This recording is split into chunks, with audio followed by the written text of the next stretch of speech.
Hey everybody, thanks for watching the Mile High Biker. Today we are going to do a flat bar conversion on the Poseidon Redwood. Of course, this is not the Poseidon Redwood, but we're going to be borrowing some parts from this bike, like these brake levers, and I'm also going to be taking the stem off of this bike as well. So let's get started. Oh, and the other parts that we have ready to go, the micro shift trigger style, flat bar style 10-speed shifter to go with the Advent X. We're going to be using these Ritchie bars, and we are going to be recabling this thing, and I'll tell you why we're doing that later.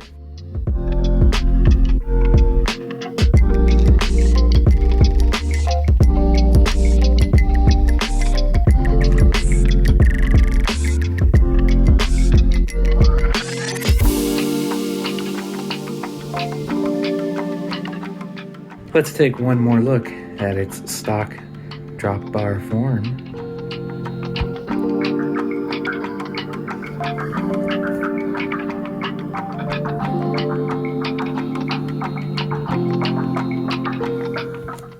Alright, now that I have all my parts ready to go, let's go ahead and get started on removing the drop bar setup from here. I'm gonna carefully try to just remove these. I don't have reusable cable ends, but I think I can work it just fine. I will loosen up the pinch bolts next so that the cables and everything can be pulled through.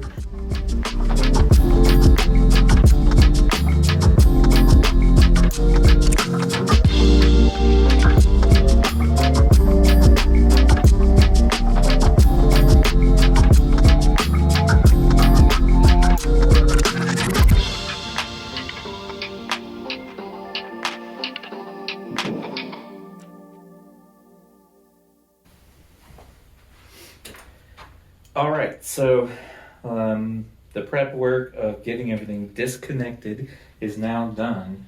Now we're moving into territory where I'm going to be learning, because this is the first time that I will be messing with the internal routing of cables. Hopefully it's not too hard. Let's find out.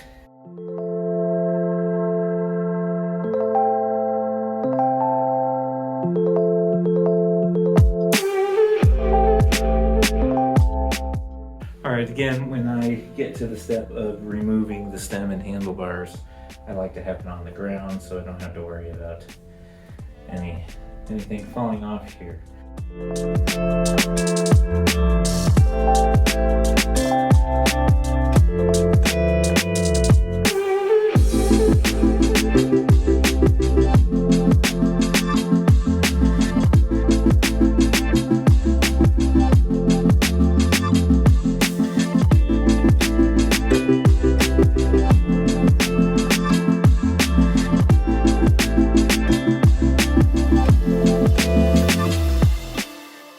Okay, well, so when you think you have all the parts, you don't actually have all the parts. I did forget to order more shift housing to have a completely separate set of housing.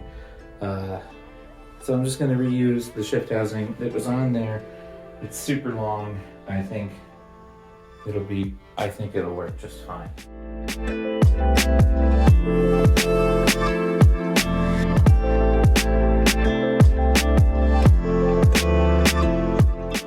Okay, the new brake cable that we're putting on is compressionless housing. Got this idea from the Bike Sauce, if you watch that channel. All right, awesome. Not super easy.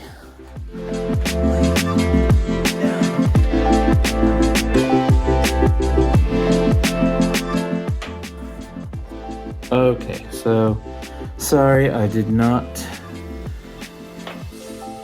share my pure moment of joy, but we got the thing through.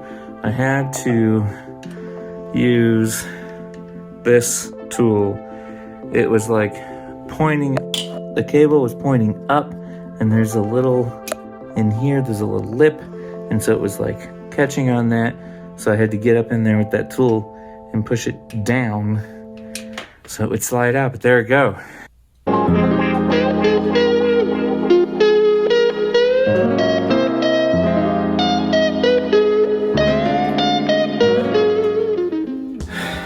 I think what I'm gonna try to do is maybe if I put some brake cable through this, I can get the cable to pop out and then hold the housing through.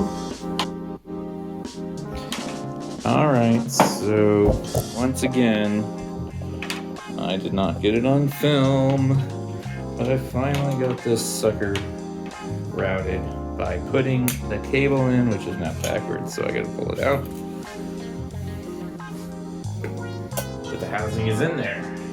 Using the smallest Allen key that I have and having it in here at the top, I was able to just catch that cable and somehow help guide it through.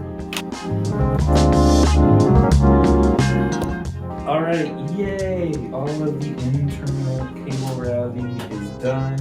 It is now time to go ahead and start running cables through.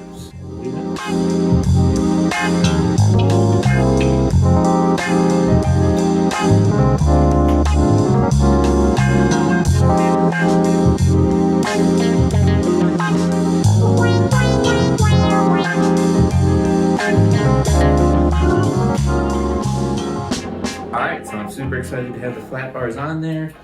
This shift cable is, the housing is a little too long. We'll see if that is a big deal.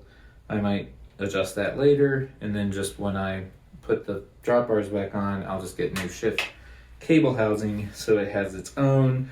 The brakes feel really good already. I think the front one I can adjust a little bit. I think I need to tighten that one just a little bit, but super excited. I'm just gonna do some finishing steps here, clip the cables, put some ends on them, final adjustments, and then I'll probably just do a quick peruse around the parking lot to see what it feels like, and tomorrow maybe do more of an actual ride on this setup.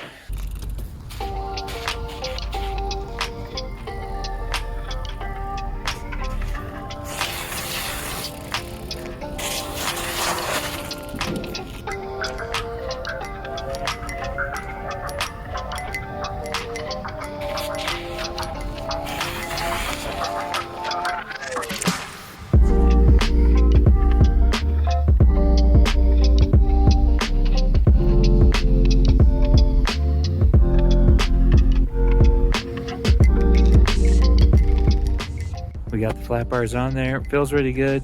The cables are probably going to need to stretch, and a couple other adjustments, but I like the feel of it. I think it's going to be great for riding around snow and trails, and yeah, try going flat bars, or if you bought the flat bar, try going drop bars. Switch it up, see if you like it. Thanks for watching. Remember to keep both of your wheels on the ground.